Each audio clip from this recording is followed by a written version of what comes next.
नमस्कार। कैसे हैं आप लोग। हमने पिछले लेक्चर में इलेक्ट्रॉन, प्रोटॉन और न्यूट्रॉन तीनों निकालना सीखा था, ठीक है, कंबाइन करके। जो आज का जो लेक्चर होने वाला है उसमें हम ये जानेंगे कि हम किसी भी क्वेश्चन से इलेक्ट्रॉन को कैसे निकाल सकते हैं, ठीक है। इलेक्ट्रॉन को हम कैसे निकाल सकते हैं, ठीक है।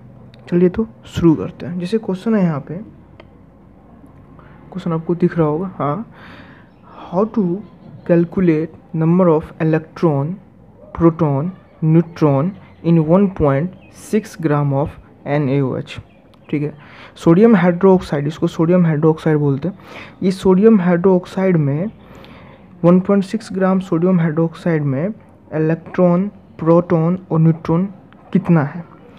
तो ये क्वेश्चन को सॉल्व करने से पहले मैं एक चीज़ बताना चाहता हूँ। जब भी मोल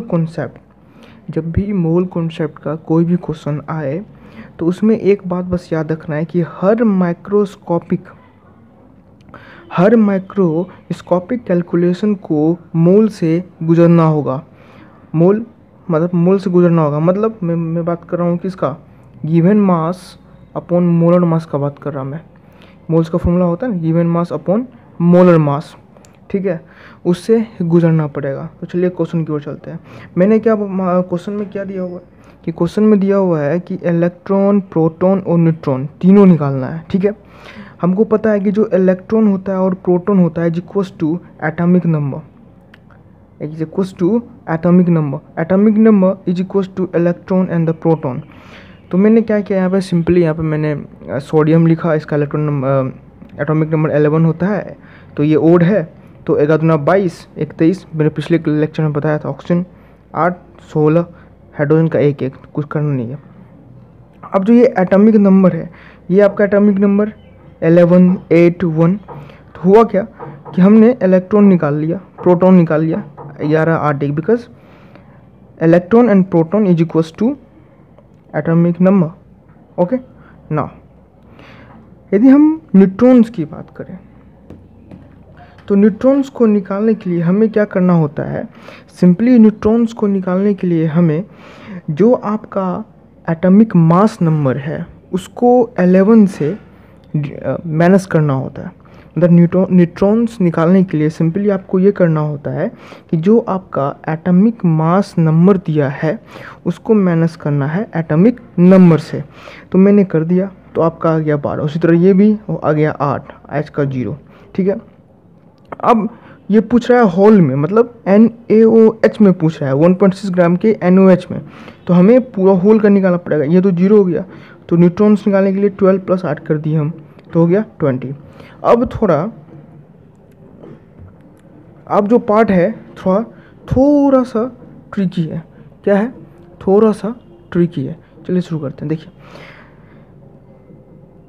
मैंने ऐसा बोला कि 1 न्यूट्रॉन इज इक्वल्स टू 20। यदि एक न्यूट्रॉन में, ठीक है, यदि एक न्यूट्रॉन में 20 है ना NaOH का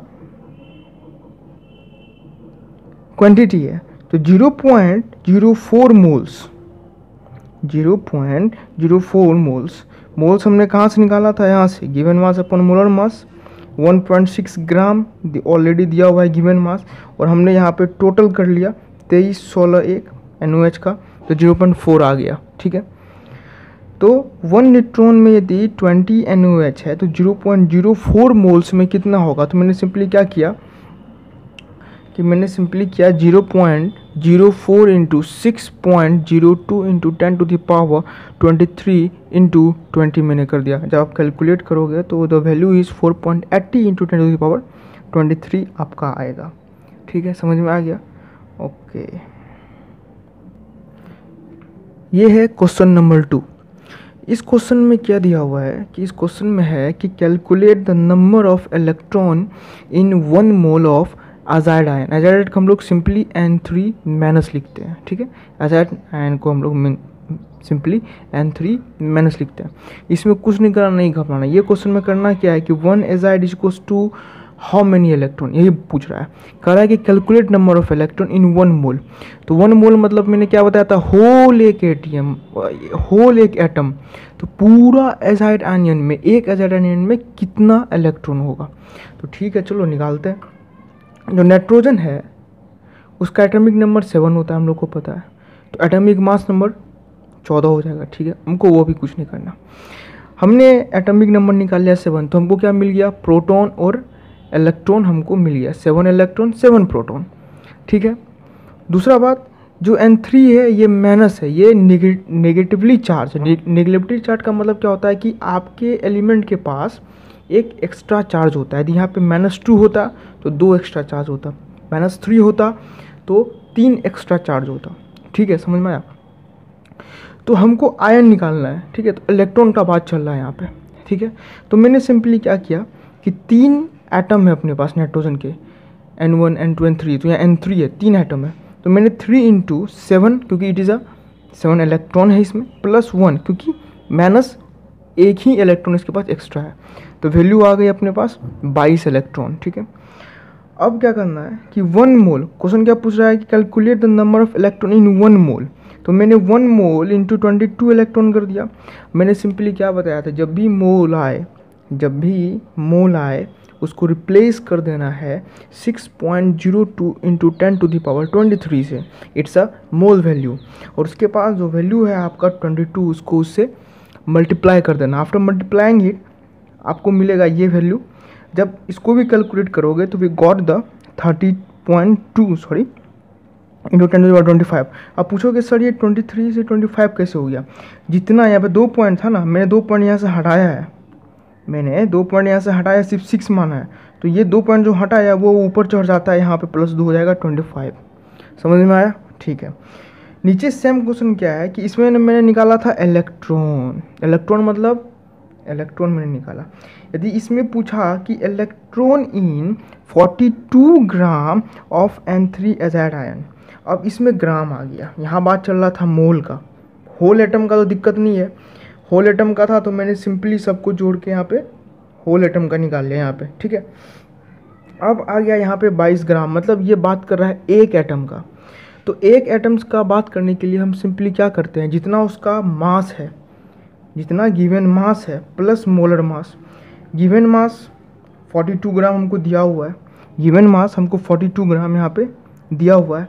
N3 फिर निकालते हैं, देखो N3 माइनस है तो 7 × 3 + 1, क्योंकि 7 एटॉमिक नंबर और 7 इलेक्ट्रॉन भी हो गए, × 3 क्योंकि 3 एटम ऑफ नाइट्रोजन प्रेजेंट है, +1 क्योंकि एक माइनस है तो एक चार्ज एक्स्ट्रा इसके पास, तो 22 इलेक्ट्रॉन हो गए।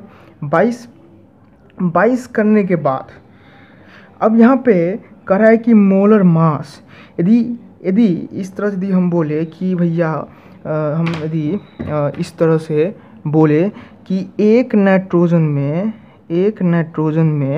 कितना है, एक नाइट्रोजन में 14 होता है, इसका 14 होता है एटॉमिक मास नंबर। तो 3 नाइट्रोजन में कितना होगा, 3 × 14 42 मास नंबर। समझ में आया। तो वही मैंने किया, मोलर मास का बात करा तो N3 था, एक नाइट्रोजन का होता है 14 एटॉमिक मास, तो 3 14 14 14 42। अब क्या करना है कि 1 मोल ऑफ 22 इलेक्ट्रॉन, एक मोल था 22 इलेक्ट्रॉन का, उसको फिर मोल को रिप्लेस कर दिया। सिंपली आगे आप कर ही लोगे, आसान है, ठीक है। धन्यवाद। आई होप कि आपको ये क्लास पसंद आया हो। चैनल को सब्सक्राइब करें, ठीक है। और डाउट पूछिए, यदि कोई भी क्वेश्चन आपको समझ नहीं आ रहा है वो अपने कमेंट कीजिए कि हमको यहाँ समझ नहीं आया, फिर मैं उसका तुरंत रिकैप करूँगा, ठीक है। और इससे क्या होगा कि क्लास अपना इंटरेक्शन होगा, ठीक है। Okay, bye, take care.